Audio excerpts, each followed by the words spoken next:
Rahatlığına Instagram papkalarda gözlem doğum.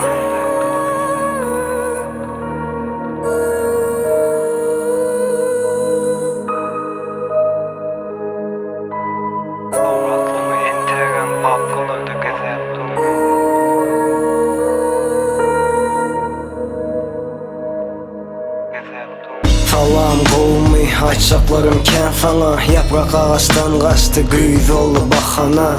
Bir göz sana aşık, senin gözün aşığı. Yatlamda seni kerezek süpüryen göz yaşımı.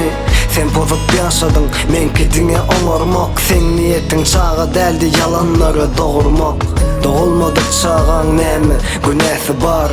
Qalın olsa ar, gel de menden al. Gözlerinde yalan, hakikati gizleyer. Sözle bulur hemmesi, ecep olmak isteyer. Gözümde sen, hamala buluttun. Son kutu seni çekemde de seni unuttum. Kara bulut yani, yitirdin izini. Ağza kıyışıklara mindi, yığmasın kıyığını.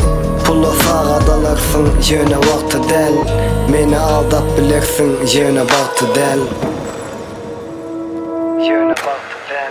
Unut beni, yalvaryan unut. Geçen günlerimizi yatlama. Unut beni, unut. Unut beni, yalvaryan unut. Geçen günlerimizi yatlama.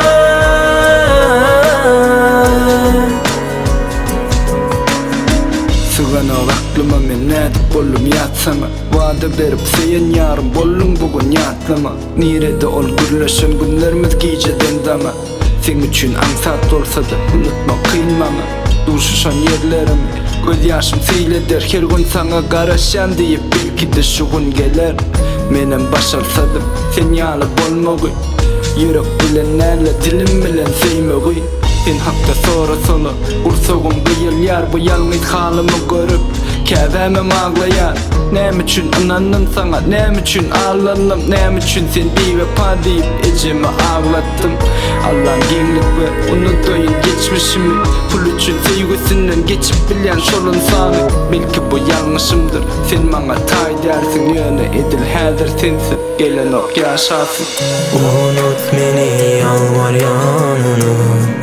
Geçen günlerimi de yatlama.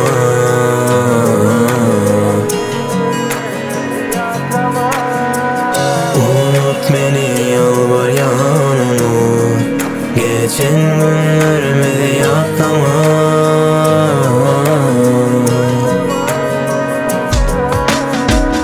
Unut beni, yalvaryan unut. Geçen günlerimi